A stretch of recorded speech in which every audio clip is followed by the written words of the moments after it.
everybody, I'm Carly, and today I'm going to talk about the importance of travel.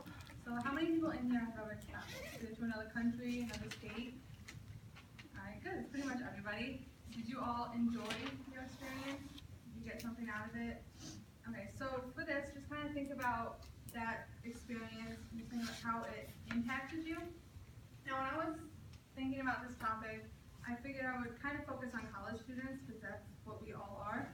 So I found that in the academic year of 2013-2014, only about 304,000 students studied abroad. And that kind of seems like a big number, but if you think about it, it equates to only 1.5% of all undergrad students and 10% of graduate students.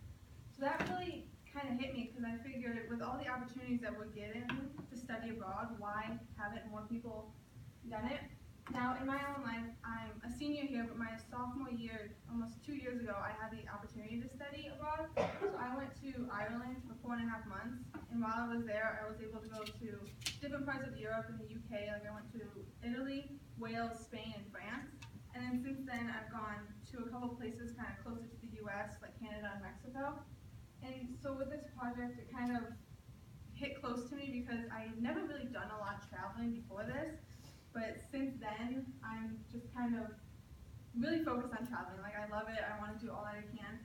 So with this presentation, I'm mainly focus on how travel impacts you. So it can give you a deeper knowledge of the people, culture, wherever you go. It can help you to grow and develop in yourself, and it can open doors for any future opportunities. So that's just one of the places I went while I was away.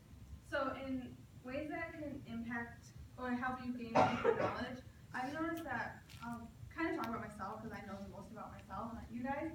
I can get caught up in kind of my own little world where I only focus on what I'm doing. I go to school, go to work, do my job, do different things, and I don't take the time to learn about other people and kind of how they live. So with that, I was reading an article and it's called Verge magazine, and he was talking about culture shock, and they defined it as an emotional disorientation characterized by feelings of shock and anxiety. And that can kind of be a little scary to think about at first because nobody really likes to be in an anxious situation or be shocked or disoriented. But throughout the article, it talks about how culture shock can actually be one of the best things for you. It helps you to kind of step outside your comfort zone, learn to utilize your different coping mechanisms, and just realize that you can do it. So with this, being a part of a different culture, you learn more about them. You can take kind of your own preconceived ideas about the culture and set them aside. When I thought of Ireland, and I don't know if you guys do this also, but the way it's presented in like the media or whatever, the people, I thought of people, red hair, green eyes, but because that's the way I've always seen it. Leprechauns, they have red hair, red beard, wearing green, everything. When I got over there though, I learned from the people that only a small percentage of Irish people actually have red hair. I think it was less than 20% of the whole country has red hair. So it's kind of shocking to me. It's just like a little silly example about how you kind of get these ideas in your head about a culture that you may not necessarily be true. So another thing that I learned while I was away was kind of one of the things that stuck the most with me was how people live. You can experience different ways of life, and you never really know like the best way for you unless you experience all those differences. When I was away, one of my tour bus guides, he told me something that stuck with me for these past 2 years. He said, we as Irish people, we work to live, we don't live to work. And that really kind of hit home with me because I know in America we can get so focused on going to work, doing our job, making money, or in our case, like going to school, getting so caught up in working towards graduating and then getting a job, that we don't really take the time to kind of just live.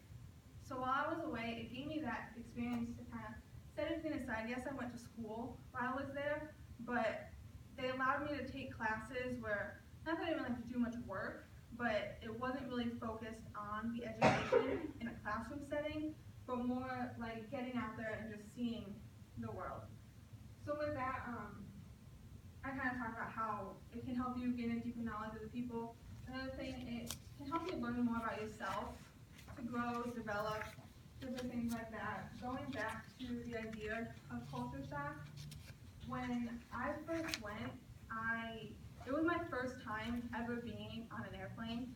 Never been on an airplane before, so I went, my flight got canceled leaving Connecticut, so I had no idea what I was going to do. I had to find a way to get to London and then get to Ireland, and then when I did that, I got to London and I missed my flight being stuck in security. Now, I don't really have that much experience, well now I do, but before then being in airports.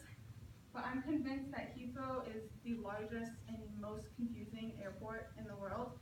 They made me go through security like 2 different times, and then I didn't even know where I was going, so I had to kind of figure out how I was going to get to Ireland. And then when I got to Ireland, it was like 9 o'clock at night, really dark. I caught a bus, didn't even know if that bus was going to take me to where I needed to go, but it ended up doing that, thankfully. Had to get a taxi, figure out how I was going to get to my apartment. So the whole thing was definitely really anxiety inducing, and I was disoriented almost the whole time. But then going through that, I realized I could do it. I could be by myself in a foreign country, and it kind of gave me the push I needed to travel more. So that was something. And then also, while you're away, it gives you the opportunity to try new things. Like while I was away, I took an 8-mile bike ride around an island. I don't really have that opportunity to do that here in the United States, but just seeing the different landscapes. First of all, I don't think I would have ever done an 8-mile bike ride just for fun while I was here, but it's kind of like being with other people. They're like, oh, let's do this. Why not? I tried an oyster for the very first and definitely the last time. Not a huge fan of it, but I know I didn't want to have any regrets. Looking back, I rode a Segway for the first time, just kind of like skiing. Didn't know that, so it's actually pretty easy going down, kind of like the promenade in France. And one of the things I did, I'm terrified of the ocean. I don't like being in it. Any body of water that I can't see the bottom of, kind of not for me. But I took a 4-hour ferry ride to Wales, so that was definitely not something I would have done on my own. So it just kind of gives you the opportunity. I'm always looking for ways to face my fears, and I couldn't think of a better way to do it than being in another country. Another way that you can learn about yourself is being a part of a group. You know, we don't really have, like in America, yeah, we have these different festivals that we do, but it's kind of just like you go and you do it. But when I went to I went to Rome for Easter in the Vatican City, so just seeing like the Pope, and I had no idea what he was saying because I don't speak the language, so I don't even know what he was speaking. I didn't understand anything, but just being with the whole crowd of people, you're all there for the same reason. You're just experiencing Easter, going to the Colosseum, seeing how they lived, making a wish in the Trevi Fountain, knowing that so many other people before you had done it, going to a festival in Spain, like celebrating their independence, they all dress up in flamenco dresses, or climbing to the top of a castle to kind of hang upside down and kiss a stone, just because it's kind of their tradition. So you learn a lot more about yourself doing things like that. And kind of my final point is how travel can help to open doors for you. Now, I took my travel experience as also being my study abroad, but it doesn't always have to be one and the same. It can kind of help you to, in the future, like if you went somewhere and you wanted to eventually go there for school, even for a job, making those connections, being with those people, having an understanding of the culture can definitely help when looking towards doing something different. So kind of with this presentation, I hope that it gave you a little bit of a deeper insight into travel, how it can impact you as a person.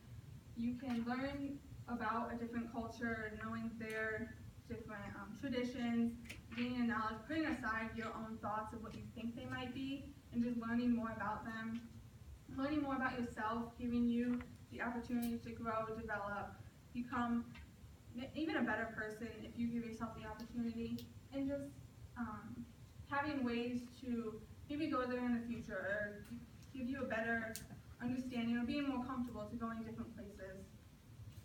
So I hope that with this, it kind of helps you to take advantage of any opportunity you have to travel. I know here at the U, they give you so many different things. Even they have different retreats going to even just places around Pennsylvania, going to the lake house. or going to different countries. I know they have stuff during intercession, during summer. So just take any opportunity you can, take advantage of it, and